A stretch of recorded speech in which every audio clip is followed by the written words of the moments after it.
नमस्कार सांग मैंने मु आज आउ गोटे इजी रेसिपी आपण मान सहित सेयार करुँची सेटा भेज बिरयानी। यहाँ प्रस्तुत करने मु प्रथम 200 ग्राम पनीर नहीं पनीर रे किछि लुण हलदी गुंड लंका गुंड जीरा गुंड अदा रसुण पेस्ट आउ टिके दही दे ताकू भल भाव गोले कि समय ताकू छाड़ीदवा। या पर देखंतु किछि कोबी गाजर टमाटो आलू पुदीना पत्र धनिया पत्र गोटे कंचा लंका नहीं ये सब परिवा को मध्य में भल भाव मसाला देकी मैरिनेट करके रखी नवा। मैरिनेशन पाई मु एथिरे 2 चम्मच अदा रसुण पेस्ट करी पाउडर हलदी गुंड आ किछि लंका गुंड नहीं।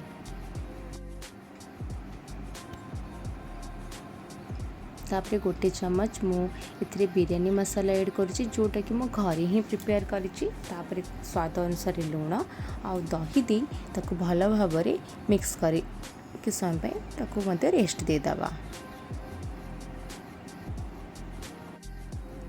या परे गोटे पैन गरम करी सेथिरे मैरिनेट होइतिबा पनीर को ताकू भल भाव फ्राई करि नबा।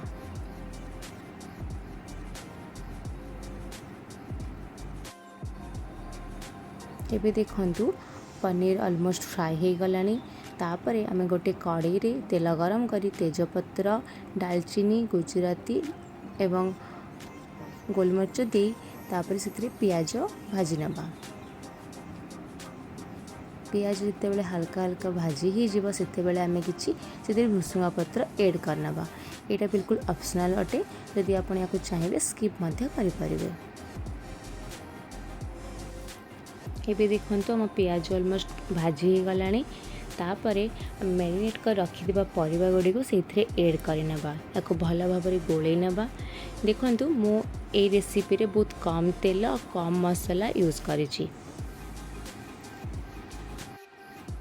सेम टाइम रे आ गोटे साइड रे आमे एबे राइस पे पानी बसई नेबा। सेथिरे पानी गोटे डिश रे पानी दे गोटा गरम मसाला धनिया पत्र पुदीना पत्र और किछि लुण दे भल भाव ताकू गरम करनबा। बे देखंतु पानी मध्य गरम हो गलानी।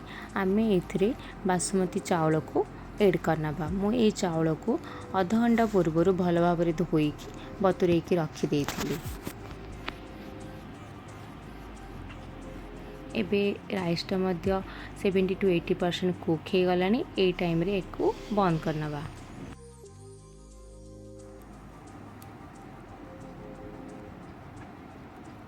से टाइम रे हमर परिबा मध्य भल भाव कुक हो गलानी। एबे आमे राइस दी ताकू भल भाव दम दे देबा। जिते बेले आमे दम रो प्रिपरेशन करूचे सेते बेले गैस रो फ्लेम को बंद कर देले भल। दम प्रिपरेशन पाई मु एठी किछि बिरयानी मसाला स्प्रिंकल कर दोची फ्राई करिथिबा पनीर को मध्य ऐड कर नउची।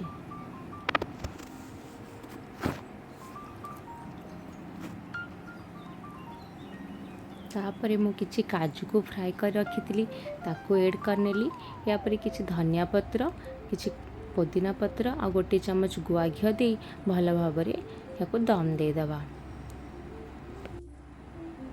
दम पाई मु एथिरे एल्युमिनियम फॉइल यूज करुची ताकू आमे भल भाव साइड रू कवर करिकी गैस रो फ्लेम ऑन करिकी 10 ରୁ 15 मिनिट जाए याको दम दे दबा। देखंतु एबे हमर दम कंप्लीट हो जाइछि। एबे हमर राइस मते बहुत भल भाव कुक हो जाइछि। एबे हमर भेज बिरयानी रेडी। आपण ए बिरयानी को प्रिपेयर करिकी दही रायता सहित सर्व करि परिबे। जदि आपण मो चैनल नुआ अछंती मो चैनल को सब्सक्राइब करिवे। वीडियोटी भल लागिले लाइक करिवे शेयर करिवे और कमेंट मध्य करिवे। Thank you.